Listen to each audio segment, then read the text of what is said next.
Movie के starting में हम एक स्पेसशिप को देखते हैं जो अंतरिक्ष के अंदर अपने 120 सालों के लंबे सफर को तय कर रहा होता है और उस स्पेसशिप के बाकी सभी पैसेंजर्स 90 साल बाद अपनी नींद से उठेंगे। उस स्पेसशिप का मिशन था कि वो इंसानों को अर्थ जैसे ही एक दूसरे प्लेनेट पर पहुंचाए जिसमें अभी भी उसके 90 सालों का लंबा सफर तय करना था। इतने लंबे सफर के दौरान इंसानों की एज ना बढ़े इसलिए उन्हें एक स्पेशल मशीन के अंदर रखा गया था जो उनकी बॉडी को 120 सालों तक प्रिजर्व करके रखने वाली थी और उनकी नींद तभी खुलती जब वो उस ग्रह पर पहुंच जाते। स्पेसशिप अपने 30 सालों के सफर को पूरा कर चुका था, लेकिन तभी हम देखते हैं कि उस स्पेसशिप के सामने बहुत बड़े बड़े पत्थर थे जिन्हें हम एस्ट्रॉइड भी कहते हैं। दोनों के बीच में टक्कर हो जाती है, लेकिन वो स्पेसशिप इतनी ज्यादा एडवांस थी कि उसे कुछ नहीं होता। स्पेसशिप के अंदर बहुत सारे फेलियर्स भी आते हैं, लेकिन उसे स्पेसशिप के अंदर का सेल्फ रिपेयरिंग सिस्टम खुद को अपने आप ही रिपेयर कर लेता है और कुछ ही देर बाद वो स्पेसशिप दोबारा से रीस्टार्ट हो जाता है। इसके बाद हम देखते हैं कि वो स्पेसशिप के टक्कर की वजह से एक पैसेंजर का स्लीपिंग पॉड खराब हो जाता है और वो अपनी 30 सालों की गहरी नींद से उठ जाता है। उस पैसेंजर का नाम जिम था। शुरुआत में तो उसे बहुत चक्कर आ रहे होते हैं, लेकिन उसकी बॉडी धीरे धीरे नॉर्मल होने लगती है। जिम उस हॉल के अंदर आता है जहाँ पर सभी क्रू मेंबर्स को अपना सफर पूरा होने के बाद एक साथ मिलकर मीटिंग करना था, लेकिन वो पाता है कि उस हॉल के अंदर कोई भी नहीं था। लेकिन उस स्पेसशिप का एआई सिस्टम जिम से ऐसे बातें कर रहा था जैसे उस स्पेसशिप के अंदर बहुत सारे लोग हैं। जिम को शक हो जाता है कि यहाँ पर जरूर कुछ ना कुछ प्रॉब्लम है, इसलिए वो शिप के बाकी पैसेंजर्स को ढूंढने लगता है। शिप के हर कोने में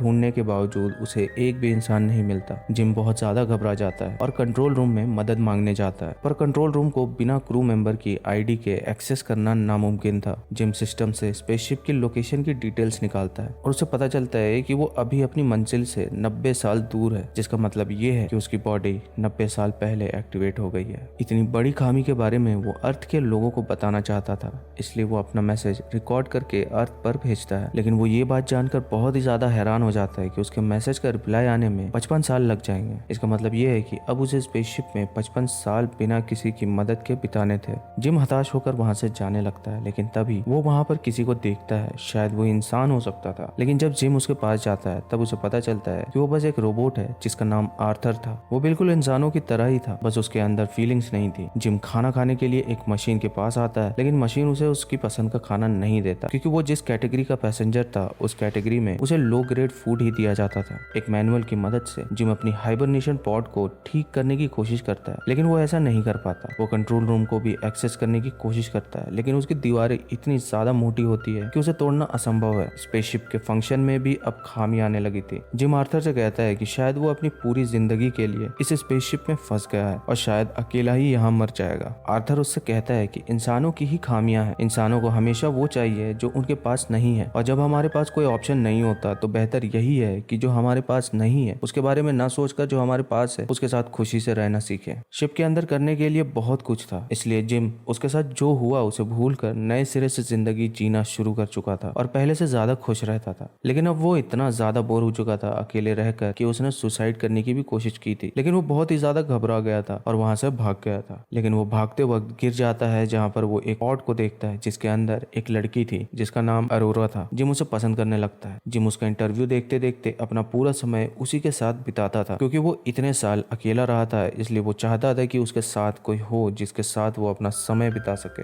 उसके लिए वो अरोरा को भी अपने समय से पहले ही जगाना चाहता था। जिम को ये पता था कि ऐसा करना गलत है, इसलिए वो कई महीने बिता देता है ये सोचते सोचते कि उसे ऐसा करना चाहिए कि नहीं, लेकिन वो फाइनली डिसाइड करता है कि वो अरोरा को उसकी नींद से जगाएगा। जिम अपने बालों को शेव करता है और अपने टूल्स लेकर अरोरा के पास जाता है, जहाँ पर वो उसके पॉड में कुछ शॉर्ट सर्किट कर देता है जिसकी वजह से अरोरा का हाइबरनेशन पॉड खराब हो जाता है और वो अपनी नींद से उठ जाती है। लेकिन इससे पहले उसकी आंखें खुलती और वो जिम को देख पाती, जिम अपने सारे टूल्स को लेकर वहां से भाग जाता है और सभी टूल्स को छुपा देता है ताकि अरोरा को कुछ भी ना पता चले। जब वो दोनों फाइनली एक दूसरे से मिलते हैं तब अरोरा उसे पूछती है कि बाकी क्रू मेंबर्स कहाँ पर हैं? उन्हें हमसे एक हफ्ते पहले ही जग जाना चाहिए था। जिस पर जिम उसे बताता है कि तुम्हारा पॉड खराब हो गया है जैसे मेरा हुआ था और हम 89 ईयर्स पहले ही जग गए हैं। अरोरा बाकी पैसेंजर्स के पास जाती है जहाँ उसे पता चलता है कि वो सभी पैसेंजर्स अभी भी अपने हाइबरनेशन पॉड के अंदर हैं। जिम उसे कहता है कि तुम अभी आराम कर लो, कल हम इसके बारे में कुछ सोचेंगे। नेक्स्ट मॉर्निंग हम देखते हैं कि अरोरा अपने फूड को लेती है और उसकी प्लेट में बहुत सारा खाना होता है क्योंकि वो एक गोल्ड क्लास पैसेंजर थी, जबकि जिम पिछले एक साल से सेम तरह का खाना ही खा रहा था। जब अरोरा को पता चलता है तब वो अपनी आईडी से जिम को भी गोल्ड क्लास वाला खाना देती है। अरोरा भी उस गेट को तोड़ने की कोशिश करती है, लेकिन वो गेट इतनी आसानी से टूटने वाला नहीं था। उसे अब यकीन हो चुका था कि अब वो सब यहाँ पर फंस चुके चुके हैं, इसलिए वो डिसाइड करती है कि वो अपनी किताब को लिखेगी जो दूसरी ग्रह पर जाकर पूरा करने वाली थी। इसलिए वो जिम का इंटरव्यू लेने लगती है। वो उससे पूछती है कि तुम अर्थ पर अपने दोस्तों और फैमिली को छोड़कर यहाँ पर क्यों आए। जिम एक मैकेनिक है और वो उसे बताता है कि उसे चीजें बनाना पसंद है, लेकिन अर्थ पर पहले से ही बहुत कुछ बना हुआ है, इसलिए अर्थ पर करने के लिए उसके पास कुछ भी नहीं था। वो एक नए ग्रह पर नई शुरुआत करना चाहता था, इसलिए उसे इस पूरे सफर में डिस्काउंट भी मिला था। जिम उससे पूछता है कि तुम वहाँ पर क्यों जा रही हो।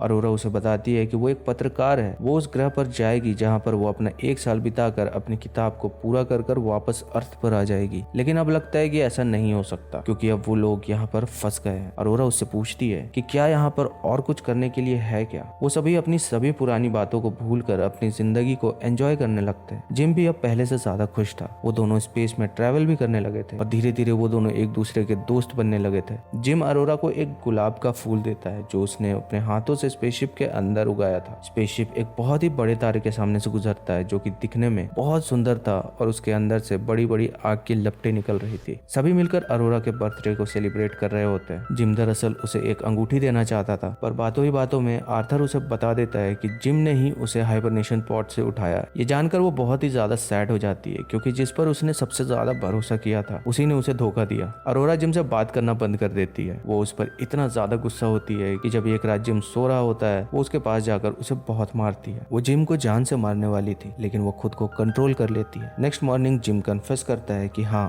उसने गलती करी है, पर उसके पास कोई और चारा नहीं था। 1 साल तक अकेले रहने के बाद वो पागल सा हो गया था, पर अरोरा उसकी एक नहीं सुनती और उसी के ऊपर चिल्लाने लगती है। एक रात जब जिम अपने रूम के अंदर होता है तब वो नोटिस करता है कि स्पेसशिप में कुछ खराबी आ रही है, लेकिन कुछ देर बाद वो अपने आप ही ठीक हो जाता है, इसलिए जिम उसे इग्नोर कर देता है। अब हम देखते हैं कि जिम स्पेसशिप के अंदर कुछ बना रहा होता है और देखते ही देखते वो वहां पर एक पेड़ उगा देता है। अगले दिन जब वो लिफ्ट से नीचे आ रहा होता है तभी लिफ्ट खराब हो जाती है। वो किसी तरह बाहर आता है और अरोरा अपना खाना लेने के लिए मशीन के पास जाती है, लेकिन मशीन उसके ऊपर सारा खाना फेंक देती है। उन दोनों को समझ नहीं आ रहा था कि ये क्या हो रहा है, लेकिन तभी उन्हें किसी की आवाज आती है। जब वो लोग पेड़ के पास जाते हैं तब देखते हैं कि एक क्रू मेंबर जिसका नाम गस था वो जिम के लगाए हुए पेड़ से बिल्कुल भी खुश नहीं था। वो उनसे पूछता है कि बाकी लोग कहाँ पर है, लेकिन जिम उससे कहता है कि वो सभी हाइबरनेशन पॉड के अंदर स्टोर्ड है। गस कंट्रोल रूम के अंदर जाता है ताकि वो चेक कर सके कि शिप में क्या क्या खराबी है, पर उसे कुछ भी पता नहीं चलता, इसलिए वो डिसाइड करते हैं कि वो सब कुछ मैनुअली चेक करेंगे। जब वो सभी बाहर आते हैं तब उनके ऊपर एक रोबोट गिर जाता है। जिम उनसे कहता है कि ये 15वां रोबोट है जो खराब हो चुका है। वो हाइबरनेशन पॉड को चेक करता है जहां उसे पता चलता है कि जिम ने अरोरा की पॉड को खराब किया है। वो उससे पूछता है कि तुमने ऐसा क्यों किया, तो जिम उससे कहता है कि वो पिछले 1 साल से अकेला था, पर गस उसे कुछ भी नहीं कहता क्योंकि वो जानता था कि 1 साल अकेले रहने का मतलब क्या होता है। अरोरा गस से कहती है कि क्या आपको पता चल गया कि मेरे हाइबरनेशन पॉड को किसने खराब किया था, तो अब आप उसको क्या करेंगे। पर गस उसे समझाता है कि इसमें जिम की कोई गलती नहीं है। 1 साल तक अकेला रहना अपने आप में ही एक बड़ी बात है। पर तभी उसकी तबीयत बिगड़ने लगती है। जब वो अपने रूम के अंदर आता है तब वो देखते हैं कि उसके मुंह से खून निकल रहा है। एक रात जब सभी सो रहे होते हैं तभी शिप के अंदर से इलेक्ट्रिसिटी चली जाती है, जिसकी वजह से ग्रेविटी बंद हो जाती है और वो सभी हवा में उड़ने लगते हैं। अरोरा जो कि एक स्विमिंग पूल के अंदर होती है वो पानी के एक बबल के अंदर ट्रैप हो जाती है। अरोरा का दम घुटने लगता है, लेकिन इससे पहले उसकी मौत हो जाती।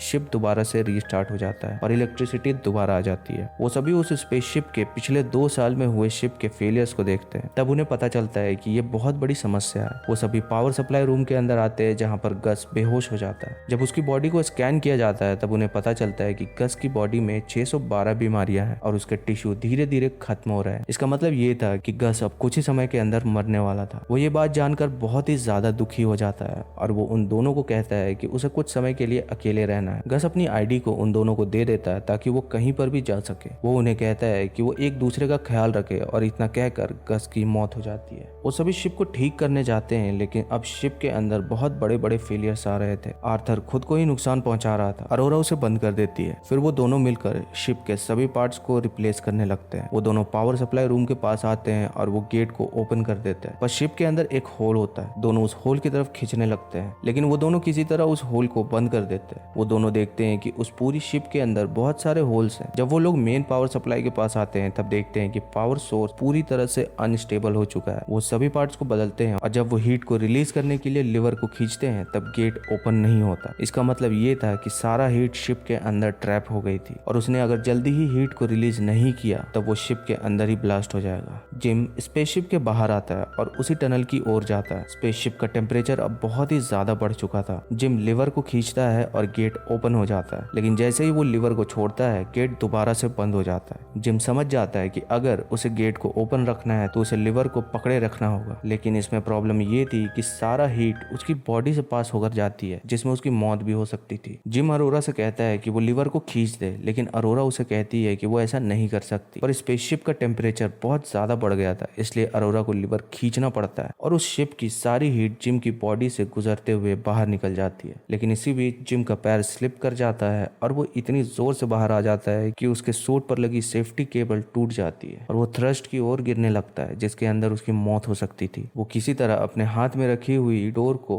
उसकी तरफ फेंकता है और उससे दूर हो जाता है। शिप अब दोबारा से ठीक हो गया था, लेकिन जिम अभी भी स्पेस के अंदर था। उसके सूट में छेद हो गया था और वो धीरे धीरे स्पेस से दूर जा रहा था। अरोरा उसे बचाने के लिए स्पेस के अंदर आती है। वो उसे ढूंढ लेती है, लेकिन वो उससे बहुत ही ज्यादा दूर होता है। वो किसी तरह उसके पास पहुंचने की कोशिश करती है, लेकिन उन दोनों का हाथ स्लिप हो जाता है। अरोरा रोने लगती है क्योंकि उसे लगा कि जिम शायद अब जा चुका है, लेकिन तभी वो उस केबल को देखती है जो जिम से अटैच थी। अरोरा वहां उस केबल को पकड़ लेती है और जिम को स्पेसशिप के अंदर दोबारा लाती है। इतने समय तक स्पेस में रहने के कारण जिम का शरीर पूरी तरह से जम गया था। अरोरा उसे एक मेडिकल मशीन के अंदर डालती है, जहां पर मशीन उसे बताती है कि जिम की मौत हो चुकी है, लेकिन अरोरा उस मशीन को कमांड देती है कि वो सारे ऑपरेशन एक साथ कर दे। जिम का ट्रीटमेंट एक साथ चालू हो जाता है, लेकिन उसकी हालत में कुछ भी फर्क नहीं आता। लेकिन कुछ ही देर बाद जिम की आंखें खुल जाती है, जिसे देखकर अरोरा बहुत ही ज्यादा खुश हो जाती है। इसके बाद हम देखते हैं कि वो दोनों मिलकर पूरे स्पेसशिप को ठीक कर देते हैं और गस की बॉडी को सम्मान पूर्वक स्पेस में छोड़ देते हैं। जिम को एक और हाइबरनेशन पॉड मिलता है, जिसकी मदद से उन दोनों में से कोई एक दोबारा से अपनी नींद के अंदर जा सकता था। जिम अरोरा से कहता है कि तुम दोबारा से अपनी नींद में जा सकती है और जब तुम्हारी आंखें खुलेंगी तो तुम दूसरे ग्रह पर होगी, लेकिन अरोरा उसे ऐसा करने से मना कर देती है और फाइनली जिम उसे रिंग को अरोरा को दे देता है, जो उसने कई सालों से संभाल कर रखी थी। मूवी के लास्ट में हम देखते हैं कि वो स्पेसशिप दूसरे ग्रह पर पहुंच जाता है और उस स्पेसशिप के सभी क्रू मेंबर्स देखते हैं कि पूरे स्पेसशिप के अंदर बहुत सारे पेड़ हैं, जिसे जिम और अरोरा ने मिलकर लगाया था। शायद इतने सालों के दौरान उन दोनों की मौत हो चुकी थी और इसी के साथ यह मूवी यहीं पर खत्म हो जाती है।